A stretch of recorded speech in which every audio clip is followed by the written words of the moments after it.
waxtaan ci moom Ousmane Sonko la ñuy waxtaanee ñun parce que dafa bokk ci avenir u Afrique waxuma le Sénégal de Ousmane Sonko sa vision ne se limite pas au Sénégal c'est au-delà du Sénégal la vision de Ousmane Sonko c'est au-delà du Sénégal il faut que ñu am benn communauté boo xamante ni dëgg lay nekk ci ñun comme CEDEAO bii nii nekk communauté bu am doole ñuy boole réew yi daf ko benn armée daf ko benn monnaie daf ko benn dëkk ay perspective la ci kanam mën na nekk pour nit ñi gën ñu mën a jox cër gën ñu mën a respecter parce que suñu réew yu ndaw yi nii ay Sénégal ak Gambie ak Mauritanie ak Mali ak yooyu ak Côte d'Ivoire fekk ñu ngi yore réew yooyu noonu ak façon bi ñu koy yoree nii duñ mës a am doole il faut ñu booloo nekk benn Afrique li tax mu mën a jëm kanam am doole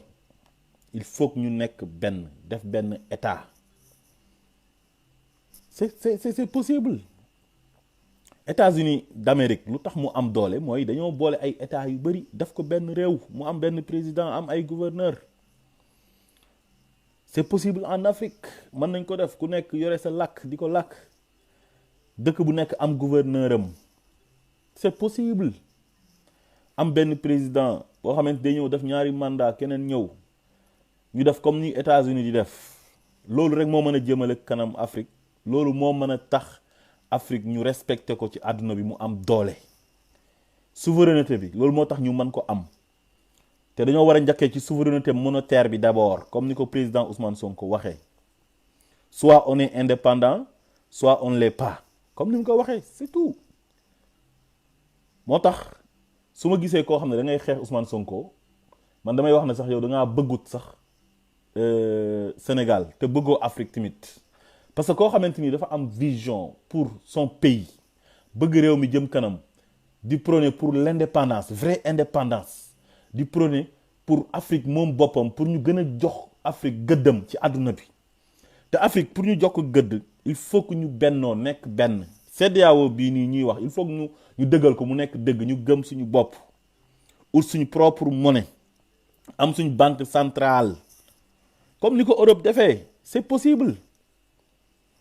xam nga nekk réew boo xamante nii dañ ñuy respecter fekk booloo wuñ duñ mën a am doole mbooloo mooy doole c'est l'union qui fait la force tey jii boo nekkee européen sa passeport boo ko yoree foo dem ci àdduna bi dañ lay jox ci respecter la mais imaginer nga yore tey passeport africain yi tey kenn du la faale boo bëggee dem Europe visa ngay ut bala nga xaa am da ngay daw Safa wa Marwa soo bëggee dem États-Unis même chose parce que amuñ doole te pour ñu am doole lenn rek moo ñu ko mën a may mooy ñu nekk benn comme ni ko le président Ousmane Sonko waxee ut suñu propre monnaie communauté bi ñu jël ko def ko muy dëggal ko mu nekk benn c'est très important voilà donc li ma bëggoon a wax rek mooy ne Macky Sall dafa tuuti moog ñi mu àndal Bassirou Gueye pour xeex le président Ousmane Sonko ñoom dañ see tuuti parce que yàlla li mu def ci nit du mbindeef moom mooy dindi loolu noonu yàlla su rëddee nga effacé mu rëddaat nga effacé bu yàggee yow lay effacé yow da lay supprimer nga jógee fi te li ngeen di def nii seen actes yi ngeen di poser nii dafa bokkul ci grandeur di jël nit koo xamante nii sa compatriote la am ay ambition comme yow te ambition yi c'est pour le développement du pays c'est pour le développement de l'Afrique yow nga nekk sénégalais nekk africain ne da nga koy xeex pour yow sa ay propre intérêt te yow joteewu leen dara lenn ngeen jotee lenn nga ko bañee mooy ne waa ji il a des ambitions vision bi mu am mooy ne yow amoo ko léegi nag du ma lekk ci cere ji mais damay jël suuf ma xapp ko ci loolu mënta nekk Ousmane Sonko comme vague la mënoo ko freiner parce que yàlla moo namm mbir ci moom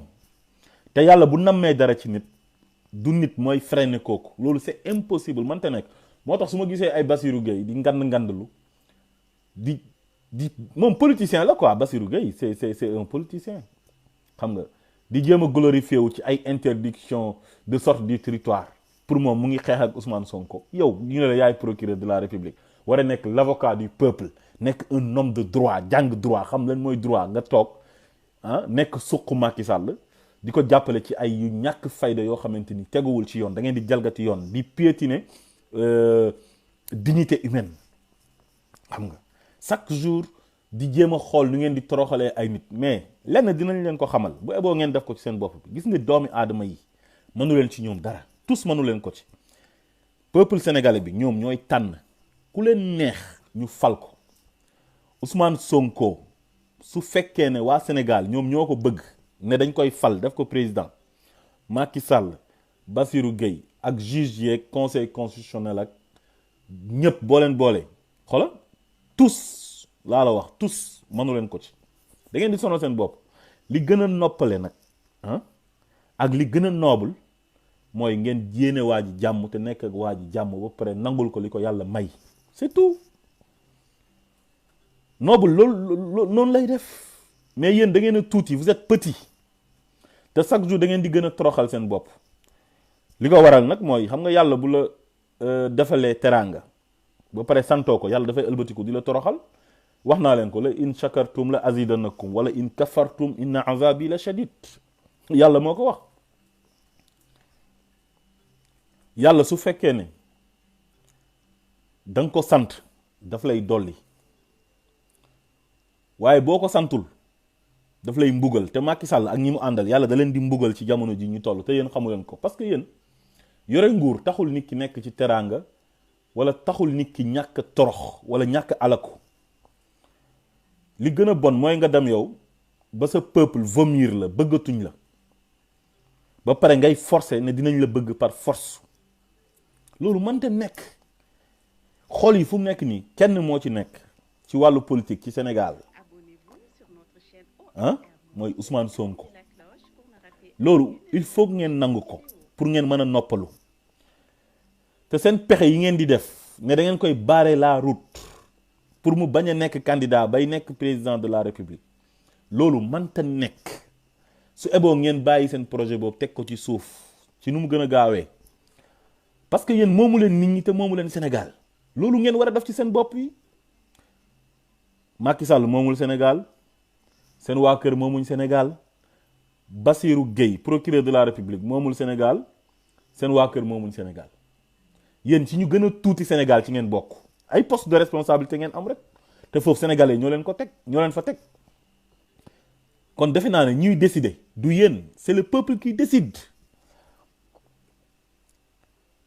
s'il décide d'élire Ousmane Sonko yéen dara du ngeen ko ci man tous mënu leen ko ci moo tax su ma leen gisee man ree daf may jàpp su ma leen gisee ngeen di def seen yëfu dof yi ngeen di def ay Ousmane Sonko war a dem Lomé ñu naan dañ koy def ay interdiction de sortie du territoire ci koo xam ne deful dara yéen da ngeen di toroxal seen bopp di weer seen bopp toujours devant les Sénégalais parce que bañ benn doomi aadama ba woon ko carrément ne ko dañ laa bañ te kooku yéen jotewu leen ak moom dara amul dara lu Bassirou Gueye mën a wax ne lii la ko Ousmane Sonko def ba tax mu koy enal parce que Macky Sall la jël daf ko baayam Macky Sall Ousmane Sonko du moromam xaajul bay nekk moromam moo ko ëpp xam-xam moo ko ëpp vision moo ko gën a jub du moromam ci dara Ousmane Sonko masul sàcc xaalisu Sénégal te Macky Sall xaalisu Sénégal la sàcc ba ñëw nekk président de la République Sénégal moo neex rek da ngay ñëw di sàcc di fen bañ fal la mais li amoon bu njëkk ba dootul amati les jeunes sont devenus conscients xale yi dañoo yeewu te Sénégal ñi ëpp ci Sénégalais yi ay jeunes lañ majorité sénégalaise bi ay jeunes lañ te yeewu nañ les Sénégalais de la diaspora ñoom bañ yeewoo yàgg na parce que réew yi ñu nekk dafa avancé te xam nañ lu tax mu avancé lu ko avancé mooy bonne gouvernance transparence équité loolu la égalité ak liggéey nag liggéey xeex corruption népotisme amu fa waaw impunité amu fa loolu mooy jëmale réew kanam gëm sa bopp jub d'abord honnêteté waaw mais toog ci réew mi di jaay nit ñi doole di jaay baa doole di sàcc xaalis sénégalais yi ku la deful dara daf laa contre bokkut ak yow gis-gis nga ne di nga ko sànq loolu mënta nekk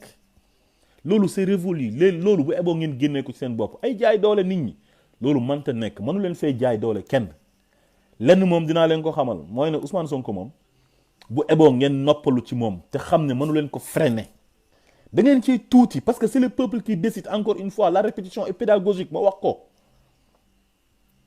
man damay sant yàlla ci bi ma waxee sama vidéo ba le passé mooy bi Ousmane Sonko waree dem Lomé ñu naan Bassirou Gueye prend sa revanche sur Ousmane Sonko xaw ma contre Ousmane Sonko noonu la ñu ko waxee bi ma defee vidéo xam nga lan laa wax dama ne àdduna bi léegi dafa avancé révolution numérique moo am léegi fu nekk mën nga fa toog ci àdduna bi di participer ci ay sommet di participer ci ay conférence virtuellement nit ñi di la gis mais Bas dafa bañoon sa waay dem Lomé moo bàyyam Macky Sall Bassirou Gueye da nga bañoon Ousmane Sonko dem Lomé mais Ousmane Sonko dem na Lomé virtuellement te yow mënoo ci dara parce que ñeme woo ko fekk fa mu toog yore ordinateur am di participer nga xëy wax quoi que ce soit ñeme woo ko te mënoo ci dara tous mënoo ko ci. Bassirou Gueye procureur de la République yow da ngaa war a noppalu man dama la yërëm yàgg Macky Sall parce que man su ma gisee nga nekk suq Macky Sall topp ko di dunguru di ko defal sale boulot ku opposé Macky Sall yow nga def ko noonu ba yow boo ko mënee jël tëj ko ci kaso bi à vie sax da nga koy def wala boo ko mënee rey sax da nga koy rey loolu gàcce la doomi adama da ngay gëm sa bopp man du ma wax kenn ne la yàlla mu ngi lay nuyu te gisuma yàlla man du ma nekk dunguru nit ba àdduna di tukki du ma nekk suq nit ba àdduna di tukki dara jaralu ma ko dans la vie gëm sama bopp laa def mën naa am gis nit nag am ci moom yaakaar bëgg ko comme Ousmane Sonko nu ma ko bëggee parce que dafa wane lu tax ma bëgg ko ci parcours am ci programme am ci honnêteté am ci vision yam ma gis ci sama bopp te bëri naa ci ay morom mais nag du tax nag ma mas a nekk suqam wala ma koy wax ne ko yàllaa ngi lay nuyu te gisuma yàlla pour poste pour lan mooy poste procureur de la République mooy lan mooy doyen des juges ana ku nekkoon doyen des juges ba jógeewu fa yàlla na ko yàlla yërëm ana ñu ko fa jiitu woon ñooñ demuñ ana ñu nekkoon président ana ñu nekkoon buur doon jaay doole demuñ fii léppay jeex ñun lu mu yàgg-yàgg dañuy dee ñu gas ñu suul ñu ci biir suuf si moo tax dañoo war a rafetal suñ diggante ak suñ ay mbokk suñ diggante ak suñ ay xarit suñ diggante ak nit ñi c'est très important hal jazaawul ihsan ilal ihsan gis nga lu rafet rek moo koy fay fii nii ci récolte ce que tu as semé gis nga Macky Sall li mu def ci ay ñaawteef moog ñi mu àndal moog ñoom Bassirou Gueye ak ñi mu àndal billahi wallahi wa taala ils vont payer les pots cassés parce que fii li nga jëf boobu moom rek ngay fay moom ngay fayee ko li nga jëf loolu lañ lay fay mënoo nekk ci benn réew di torturer nit ñi di semer la terreur nga ne kenn du la contre jël justice teg fa ay nit juge yooyu noonu Sénégal moo leen jàngal ci école publique am xam naa ñàkkul am na ñoo xamante ni jàng nañ ci école privée mais daal de toute façon ñu ci ëpp ci école publique yi leen jàngee ñu leen di fayee ak suñu xaalis l'argent du contribuable ñu dem def concours ENA ginnaaw bu ñu jaaree université admis ñu jël leen teg leen tribunal pour ñuy juger nit ñi di leen jaarale ci yoon boo gisee ñu jël balance bi def ko foofu mooy équité nit ñi dañoo war a tolloo devant la justice waaye loolu yëpp ñu defal la ko yow nga ñëw toog di liggéey pour benn doomi aadama boo xamante ni fi mu toog peuple bi ñoo ko fa teg mënu fa teg boppam peuple bi la jàngal école yow di la fayal enseignants yi di la fayal ci ay professeurs ba nga mën a def concours ENA admis nekk magistrat ba mën a nekk procureur de la République wala mën a nekk juge peuple boobu ñoom ñoo teg ki la def ki la nommé foofu peuple bi ñoom ñoo ko fa teg te bés buñ ko fa bëggee jëlee dañ ko fay jëlee par force laa la wax tous le peuple est souverain gis nga peuple bi moo yore doole ji ku wax ne da ngaa am doole tu mens du ma ko sax nëbb ku wax ne yow borom doole nga da ngay fen moo tax man su ma gisee nit di ngandlu wala di jaay ay xamade ak ay réew man du ma la faale sax damay toog di la seetaan rek parce que doo dara doomi aadama rek nga mënoo weesu doomi aadama fii kenn amu fi doole ku dul yàlla moo fi am doole bu weesoo yàlla su fekkee ci wàllu nguur la peuple bi ñoom ñoo koy joxe bu weesoo yàlla peuple bi ñooy dem ci urne yi ne Macky Sall moo ñu doy fal Macky Sall comme ni ñu ko defee woon 2012 2019 mu ñëw jaay doole sàcc su fekkee ne peuple bi daf ne Ousmane Sonko mii lañ bëgg saaga yi xaste yi calomnie nekk ci internet fay ay nit ñu créer ay faux compte di saaga di xaste di wax yu ñaaw ay jël nit pour yàq deram di jéem a ternir image am loolu mënta nekk ku yàlla defar kenn mënu kaa yàq chaque jour yéen a ngi def lu bon mbir mi di këpp seen kaw chaque jour tamit yàlla mu ngi leen di wan boppam ne yéen da ngeen di def ay pexe pour jéem a sànq benn doomi aadama boo xam ne joteewul ak yéen dara lu mu jotee ak yéen mooy ay ambition pour réewam ambition yu baax intention yu baax lu nekk ngeen jiiñ ko sénégalais yi ne moom lañ bëgg salafiste la ibaadu la gëmul sëriñ yi régionaliste la dañ koy financer ci biti lu nekk ngeen wax sénégalais yi di ko gën a bëgg tarixa yu ñu ko doon jéem a jaxaseel tarixa yooyu ñoom ñoo ko gën a bëgg tey fu mu dem ci këru diine yi dañ koy yëkkati ba ci kaw respecté ko bëgg ko fonk ko jàppee ko comme seen doom ci këru diine yëpp nag tenté nañ lu nekk pour jéem ko diaboliser pour jéem ko mettre en mal ak këru diine yi affaire bi mënul sotti ñu dem ba mu yàgg amatuñ benn pexe nag ñu ne dañ koy topp ci salon de massage bi mu doon dem te am ci droit lool nag fu ko neex lay dem voilà parce que nag dañoo nekk ci dëkk boo xamante ni li fa war a jeex mooy ay opposants dañ lay topp pour teg la deal nga naan da ngay moytu waroo moytu da ngay affronter waa ji wan ko ne ko carrément nekkoo ci dëgg te Ousmane Sonko loolu la def dem na ci salon de massage bu fekk nañ ko fa di ko jéem a jaxaseeg benn xale ne dañ koy jiiñ viol mu génn lancer appel ne nañ résister pour faire face à Macky Sall ñëpp génn jàmmaarloo ak Macky Sall dal ci kawam mu reculer wul sax dafa daw seen ay pexe bu sotti woon Ousmane Sonko mu ngi ci kaso bi te deful dara loolu moo war a jeex ci Afrique loolu dafa war a jeex te loolu ku ko mën a jeexal mooy peuple bi parce que ñoom ñoo yore doole ji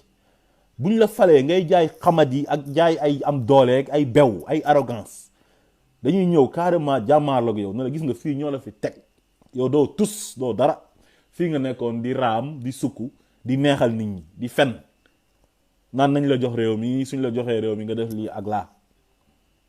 bañ jox la réew mi nga ëlbatikuwaat ne da ngay jaay doole ñu lay jox réew mi di jaay baa doola mais loolu mooy la loolu peuple bu ko nangu da nga ñàkk fayda peuple bu nangu loolu ku ñàkk fayda nga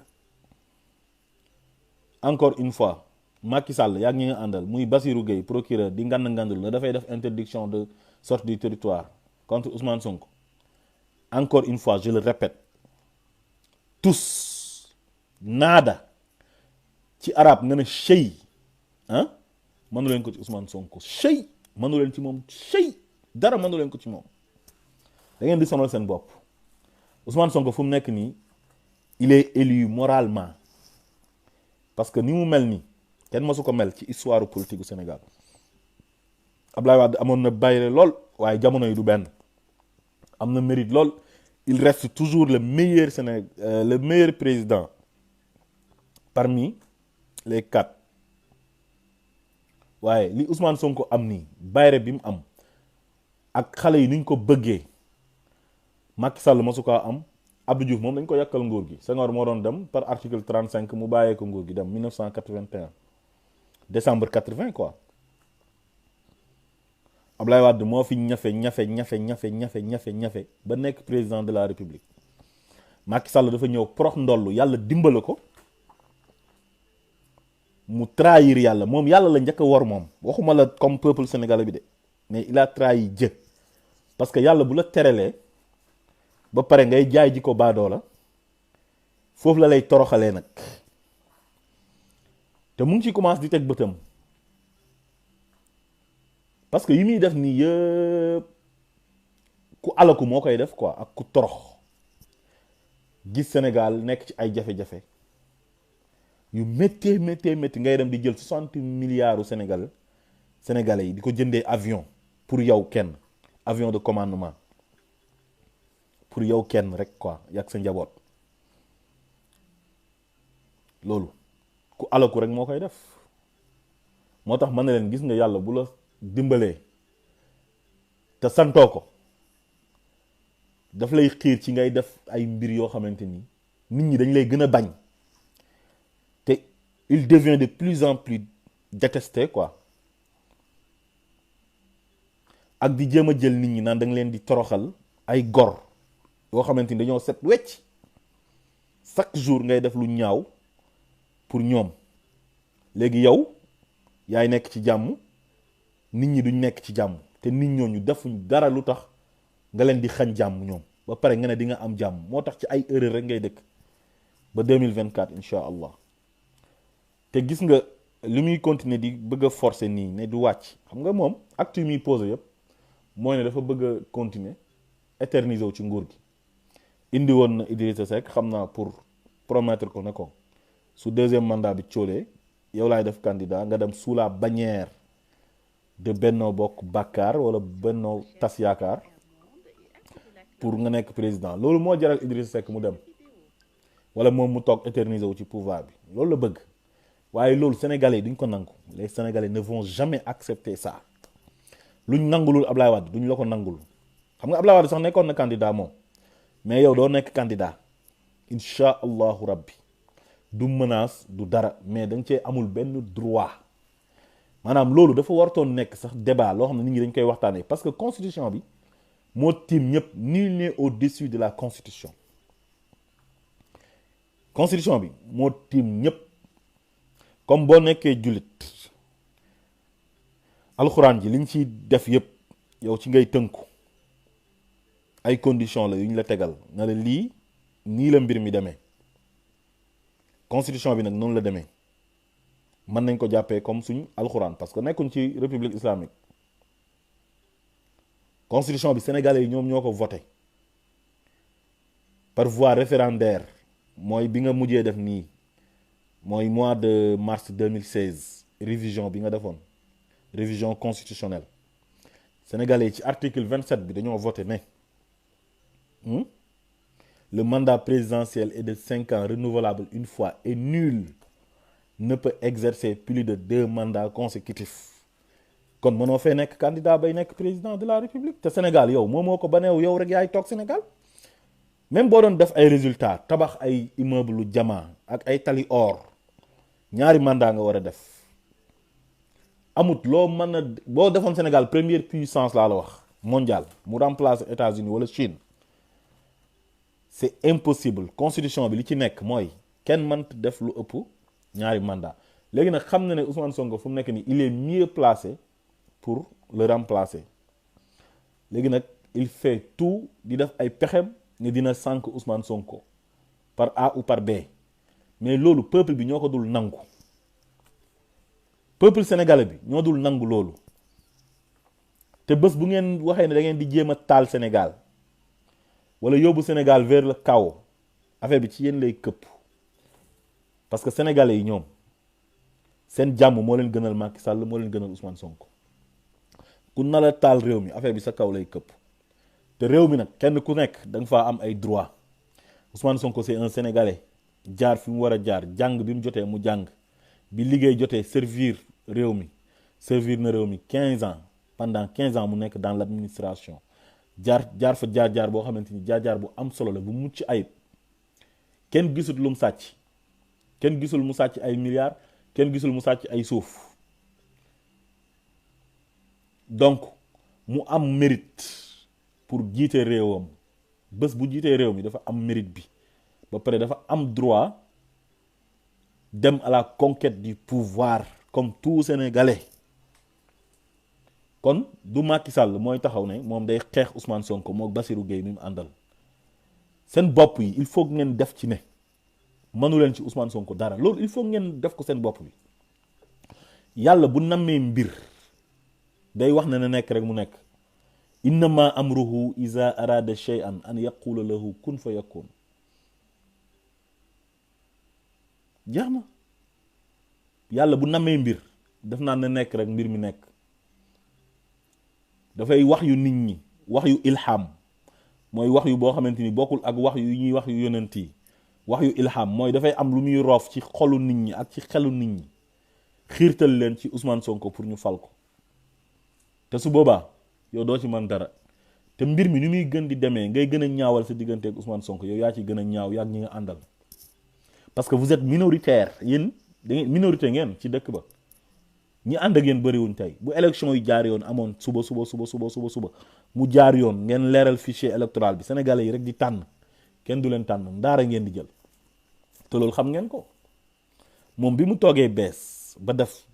3 ans la xam ne il devient plus populaire ci la commencé nag njuuj njaajam yi commencé di éliminer ñoom Karim Wade Khalifa Sall indi parrainage di xeex nit ñi élection 2019 yi leer na ne moom gagné wu ko da ko sàcc leer na nañ parce que gis ngeen audit bi li ci génnee ay xale yoo xam ne ay mineurs la ñoom ñoo doon voté ay dëkk yoo xamante ni 500 personnes ñoo fay nekk ñu voté loo 1000 personnes fi nga xam ne favorable fa ñooñu duñ jot seen carte d'identité wala ñu defal leen ne peut pas voter duñ jot seen carte électeur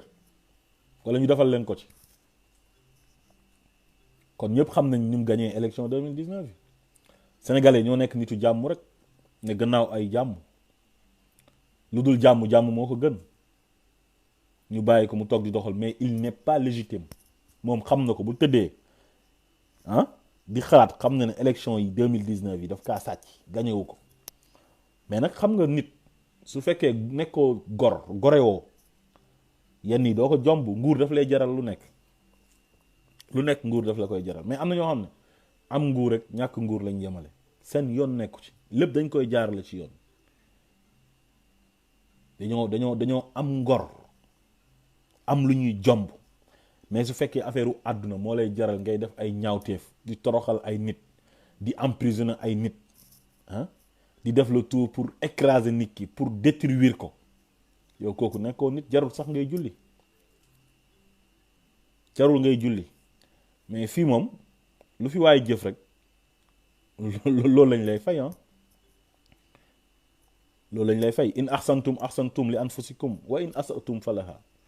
soo rafetalee lu rafet ngay am boo ñaawalee lu ñaaw ngay am fayu lu rafet mooy lu rafet fayu lu ñaaw mooy lu ñaaw c'est tout xam naa ne nag bu ñu xasee ba accéder ñoom à la magistrature suprême dañuy fàtte yooyu yëpp ay waxu yàlla ak ay yonanteeg ay moral seen yoon nekku ci nguur rek moo leen di jaral lu nekk nañ toog ci nguur gi rek am ay privilège am ay avantage seen yoon nekkut ci yàlla ak yonant bi ak ay moral luñ mën a def ci lu ñaaw pour des ci seen nguur gi dañ koy def mais seen ñaawteef yi ngeen mës a def yëpp di ngeen ko fay incha allah vous allez le payer loolu moom dafay leer nañ il faut ngeen xam ko li ngeen nar loolu réew mi mooy tàkk laa la wax de mais loolu du am te ñaanuñu yàlla réew mi tàkk nag maa ngi ñaan yàlla Sénégal yàlla na fa jàmm yàgg parce que sénégalais yi nitu jàmm lañ man nitu jàmm laa jàmm rek laay oote mais li ngeen nar su fekkee da ngeen ko forcer ne da ngeen koy def mooy ne recalé Ousmane Sonko barré ko la route ne du nekk candidat mais loolu kenn du ko fi nangoo man je tire la sonnette d'alarme damay teel a yëglu di lancer appel kilifa diine yeeg ñëpp ne waa ji ci loolu la nekk moom ñi mu àndal mook justice am bii bëgg a jël dossier Adji Sarr bi nga xamante ni dossier bu vide la dara nekku ci ne moom la ñuy jël pour téye ko di ko traîner pour jéem a def ay pexe parce que justice bi Macky Sall la ñuy liggéeyal ci xaalisu Sénégal lay jël di leen ci ger ñuy lekk riba moo yàlla baal xaalisu sénégalais yi l'argent du contribuable seen TVA yi ñi gën a pauvre ci Sénégal bu ñu jëndee ceeb sax dañuy jël TVA ci ñoom pauvre yooyu nga xam ne sax pour ñu lekk gu baax sax problème la nga boole ko yow ñu la ciy fay sa salaire ba pare di la ciy ger nga koy lekk di tëdd sa kër di nelaw ak sa climatiseur yore sa oto bu tooy foog na yaa ngi nekk ci jàmm di leen toroxal nga ne yow di nga am jàmm doo mës a am jàmm loolu c'est impossible mënta sax nekk léegi nag li ngeen bëgg loolu du am mënta nekk non du mës a nekk Ousmane Sonko kenn condamné wu ko deful dara lu tax ñu ne du nekk candidat daf koy nekk par force parce que daf cee am droit amul dara lu mu def lu waral ñu ne dañ koy recalé li nga def Khalifa Sall def ko Karim Wade loolu mënatu la am Sénégal comme bi nga taxawee jam ñaajo naan lu fi amoon dootu fi amati waaye man damay jël wax jooju àbb ko ci yow waxaat la ko lu fi amoon li nga daan def loolu dootu fi amati parce que boo ko defaatee dañuy jàkkaarloog yow jàmmaarloog yow ba mu saf sàpp waaw lenn rek moo fi mën a nekk nga oote jàmm ñu ñëw ànd ak yow ci jàmm leneen loo fi manti oote luy tooy ci yow lay jógee parce que peuple bi ëppoo leen peuple bi doole peuple bi ñoo leen ëpp doole mieux vaut nag ngeen teel a nangu li yàlla dogal ngeen nekk ak Ousmane Sonko ci jàmm considérer ko comme seen nawle jàppee ko comme un opposant qui fait son rôle am lay def saagawul Macky Sall ndey tuddul yaayu Macky Sall tuddul baayam tuddul Amadou Sall tuddul Ibrahima tuddul Khaddous tuddul Marème Faye Sall masul dugg ci vie privée am li ñu bokk muy réew mi ci loolu lay waxtaan ak moom bu ci defee lu mu ci war a def mu ne ko li nga def waroo kaa def su gaa yi sàccee mu ne leen ay sàcc ngeen lu tax duñu leen wax ay sàcc ngeen di ngeen toog fii nii di toroxal sénégalais yi di sàcc seen ay milliards ba pare nekk ci mbedd mi libre am seen liberté te duñu leen wax ne sàcc ngeen léegi jël ñi nga xamante ni ñoom ñooy nit ñu baax ñi nag nga ne leen yéen ñu baax ñi ñoom ñooy ñu bon ñi ñoom ñooy ñu baax ngeen bëgg a jël baax def ko exception bon ngeen def ko règle jaaykatu drogue yeeg trafiquant de faux billets yi violeurs yi les vrais violeurs comme li Pape Ndiaye Walfadjri waxoon ministre conseil bu violé woon xale ba te xale boobu mineur la kooku ñu ngi ko protéger dossier bi demul fenn la demul léegi nag ñooñu la ñuy jël bàyyi leen nag ñu libre gor ñi ñoom Ousmane Sonko nga xam dañoo set wecc macha allah ñoom Guy Marius Sagna ak ñeneen ak ñeneen di leen toroxal ngeen bëgg a def comme lu yàlla waxoon ci aaya ba innal muluka iza daqalu qaryatan afsaduha wa ja'alu a'izzata ahliha azilla mooy loolu nguur gu bon gu nekkee ci dëkk ñi gën a tedd comme ñoom Imam Ndaw ak ñeneen ñooñu la ñuy jël di leen toroxal ñoom Ousmane Sonko ñoom Guy Marius Sagna ak ñeneen ñoom Boubacar Seye Horizon Sans Frontières nga xam ne liggéey bu noble lay def di jàppale immigré yi di leen taxaw di wax loo xam ne arrangé wu leen di leen weer ngeen leen di traqué di leen jàpp di leen tëj ci kaso yi ñi gën a baax ñoom la ñuy jël def leen ñu bon ñi gën a bon ñu leen defal promotion di leen promouvoir di leen jox ay poste da ngay gis benn directeur général boo xam ne kudd la nekkoon muy Cheikh Omar Anne def ay surfacturation ba doyal ay kilo ñebbe 4500 nga jël ko récompenser ko def ko ministre de l'enseignement général l'enseignement supérieur autant pour moi njàng mi gën a kawe ci koo xamante ni dañ ko épinglé ak ñeneen ñi bokk ci moom di trafiquer ay faux billets di bëgg a daane économie sénégalaise bi ñu jël ko génnee ko kaso mu def fa 6 mois ñi nga xam ne defuñ dara ñuy ut luñ leen di taxal pour di leen tëj di venger wu ci ñoom te jotewuñu ak ñoom dara kaso kuñ fay yóbbu da ngaa war a def dara lu ko jar ñu tax ñu yóbbu la fa mais jàpp nit ñi di acharné wu ci seen kaw parce que nit ñooñu ils sont pas d'accord avec Macky Sall mais ñu nekkuñ ci royaume bëgg contre buur bi ñu tëj la ci kaso bi loolu mënta nekk loolu dafay jeex moo tax li nga waxoon jam ñaajo dinaa ko waxaat encore une fois la fi daan am ak lan daan def loolu dootu fi amati jeex na takk loolu bu eboo ngeen def ko ci seen bopp bi te teel a sukk jébbalu nangu su ngeen bëggee jàmm ci réew mi mooy da ngeen di oote jàmm yéen ñi nga xam ne yéen a jiite réew mi jàmm jooju dafa war a nekk ci seen loxo yi yéen a ko war a incarner la paix sociale cohésion sociale bi ci yéen la war a nekk d'abord mais sénégalais yi dootuñ nangooti ngeen jàpp nit ñi di def répression ci seen kaw di leen tëj gratuitement parce que ànduñ ak yéen non loolu dootu fi amati de waaw ma waxaat rek encore une fois li fi doon am dootu fi amati comme ni nga ko waxee woon jam ñaajo loolu dootu fi amati sukk jébbalu nangu li yàlla may Ousmane Sonko respecter décision wu sénégalais yi parce que sénégalais yi ñoom ñoo jël Ousmane Sonko 80% des sénégalais sama sondage bopp la ñoo jël Ousmane Sonko fal ko moralement maanaam demaguñ ci urne yi pour voter ko officiellement mais instant bi boo gisee Ousmane Sonko cër buñ ko jox ak nuñ ko bëggee ak ñiy wax ne dañoo bëgg mu jiite ñu 2024 nga xam ne il est élu moralement te loolu mënu leen ci dara moo tax noppalu rek waaw xañ ngeen ko pour mu dem Lomé dem na Lomé tax ngeen fayul billet avion yi tax ngeen sonnut parce que bu doon dem Lomé xam naa dina def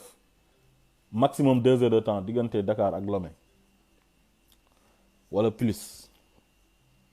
dina jógee ko këram taal otom dem aéroport rang dugg ci avion bi enregistrement yeeg yooyu coono bi muy daj léegi nag ngeen jàpp ne yéen da ngeen di def loolu pour am victoire ci kawam te mujj na am victoire ci seen kaw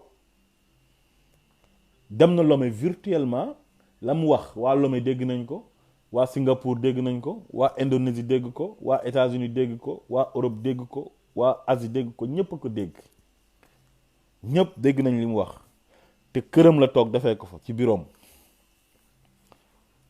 kon su ngeen waxee ne da ngeen di freiner Ousmane Sonko yéen da ngeen di nax seen bopp régler leen moo gën ci yéen voilà donc tey loolu laa amoon lu ma doon live tey doon wan